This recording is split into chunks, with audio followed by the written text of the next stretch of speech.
Hi, ladies and gentlemen. I'm Don West Jr. with the Unitarian Universalist Fellowship of Laguna Beach. And it's Wednesday night, and we do Wednesday night at the movies. And we're so lucky to have Steve Bloch give us another quick update to go with the other statistical research that he did with us and the questions that he raised and answered with us and on our behalf from a statistical perspective. And with that, I turn it over to Steve. And Steve, if you'll start off by telling us the question again, and then go ahead and give us that information, that'd be great. Yeah, when I talked about crime rates and incarceration, somebody asked the very perceptive question, well, what about the abortion rate? And I suspect somebody was aware of the book that I had mentioned called Freakonomics, which is something that the person talked about. Either that or it was a big coincidence. The person realized that this book brought up the issue of abortion as a cause of the decline in violent crime.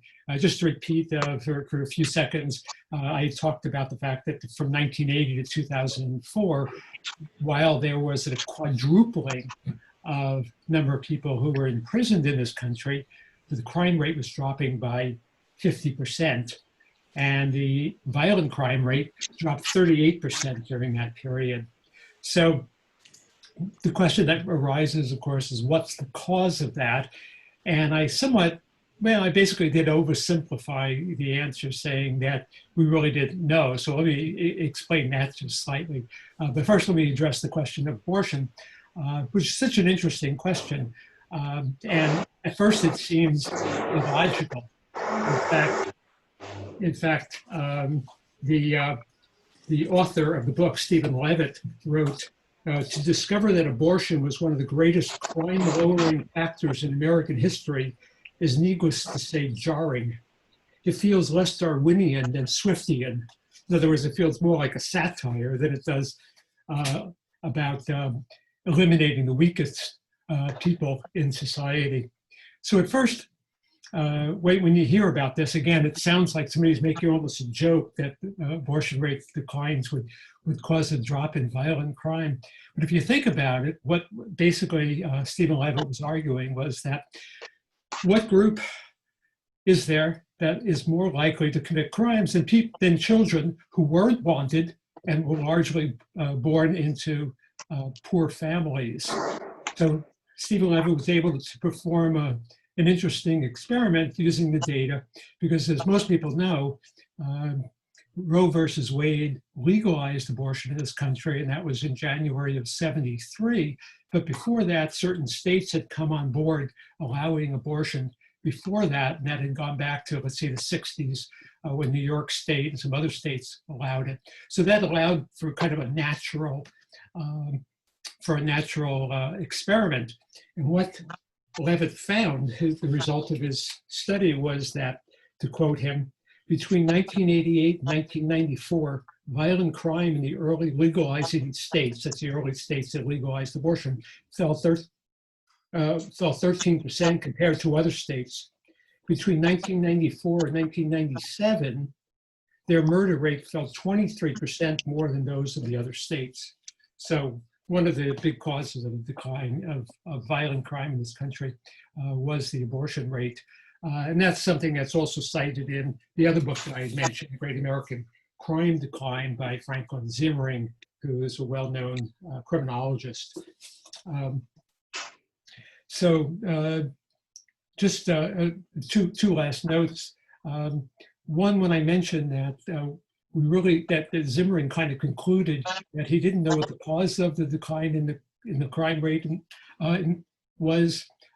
Basically, what he was saying was that in the U.S., we do have a number of factors that we pretty well associate with decline in crime. Changes in increased reliance on prisons, he thought actually did have some effect. Aging of the population, and strong economy, and of course the abortion rate were all factors that led to the decline.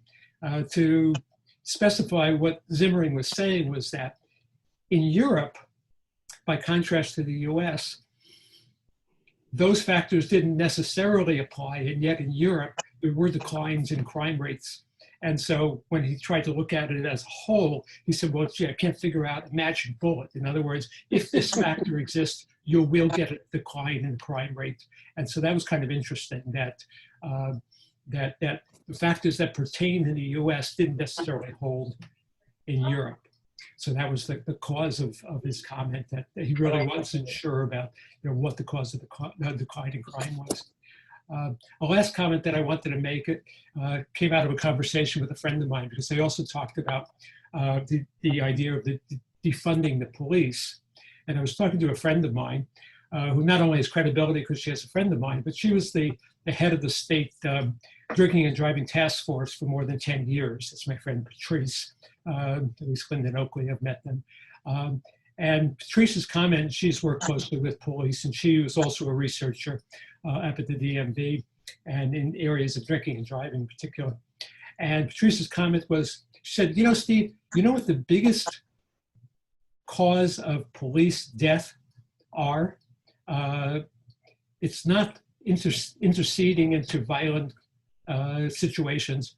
It's intervening in family disputes.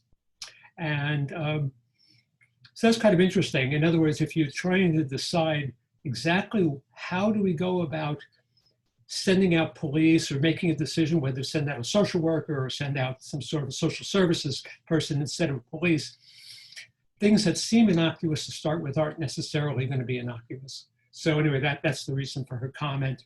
And it just raises, again, questions about, just how do we change the police model in the US. And I'll throw in the fact that in Los Angeles, I read that 50% of the discretionary budget in the city of Los Angeles is spent on police. And while the crime rate was dropping in Los Angeles over the last decade, there's been about a 60% increase in the funding for police. So it's a big question and a tough question to try to resolve, but it's something that is worth dealing with, but not as simple as we thought. Anyway, there you go. Oop. I think Dawn is Dawn. You're silenced yourself. Now I can hear myself. Thank you so much. Thank you so much, Steve. I appreciate that. And if you will, we're going to hold all the questions and comments until after the feature, just so that we can get through it, because it is the main focus of the evening. But thank you so much, Steve. Please make a note, if you will, because I don't want to let this go. I actually have some thoughts and comments myself on what you've shared. But we'll come back and discuss it after the feature. Thank you again. I appreciate it.